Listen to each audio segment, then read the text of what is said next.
कोई आगे रवाना है, कोई पीछे रवाना।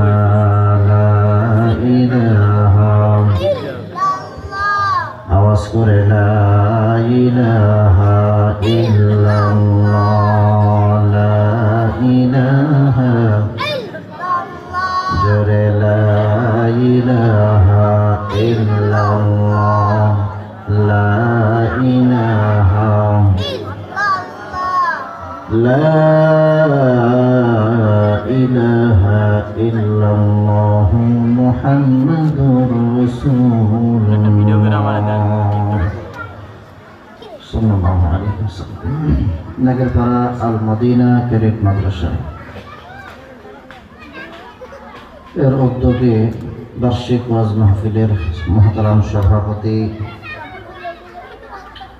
সম্মানিত উলামায়ে কেরাম, মুরব্বিয়ান আযম, আজিজ তালাবা, পর্দার অন্তরালে মা বোনেরা, আল্লাহ তাআলার শুকরিয়া আদায় করছি যে আল্লাহ তাআলা আমাদেরকে আল মদিনা ক্যাডেট মাদ্রাসার ব্যবস্থাপনায় এত সুন্দর একটি প্রোগ্রামে আমাদেরকে শরীক হওয়ার তৌফিক দান করেছেন।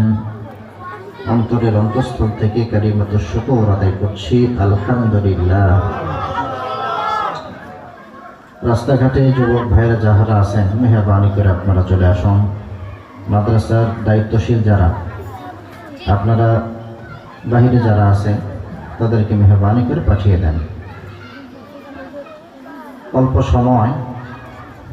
স্বল্প সময়ের ভিতরে কোরআন ও সুন্নাহ থেকে দু একটি কথা আপনাদের খেদমতে পেশ করার ইচ্ছা রাখি। ওমা তৌফিক ইল্লা বিল্লাহ। আসলে একটি অপসংস্কৃতি, অপকালচার আমাদের মাঝে ছড়িয়ে গেছে যে সন্ধ্যার পরে যে আলোচনাগুলো হয়, যাহারা আলোচনা করেন, আমরা তাহাদের মজলিসে খুব সংখ্যক মানুষ বসি না। একেবারে রাত 12টার পরে যারা বসবে তাদের মজলিসে বসি। এতে ফায়দা কি হয়? রাত 12টার পরে যারা বয়ান করে তাদের মজলিসে আমরা বসি। এক্ষেত্রে ফায়দাটা কি? ফজরের নামাজ অনেকে আমরা কাজা করি। কথা কি আপনারা বুঝছেন? রাত 12টা একটা সময় যাহারা বয়ান করবে তাহাদের বয়ানে খুব ইহতিমামের সাথে বহু সংখ্যক মানুষ বসি, হেদায়েতের আশায়।